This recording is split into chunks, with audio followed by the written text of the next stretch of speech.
Okay, in this video I'm going to clarify the connection for the 12 volt switched line. This is a 10 amp capacity line. It trips at 15 amps, so you don't need a fuse if your wiring can handle a fault current of 15 amps. Anyway, here's my pre-prepared wire that we made earlier.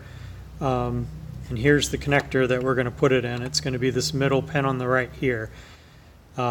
This ECU is normally mounted upright on the left side of the Model 3.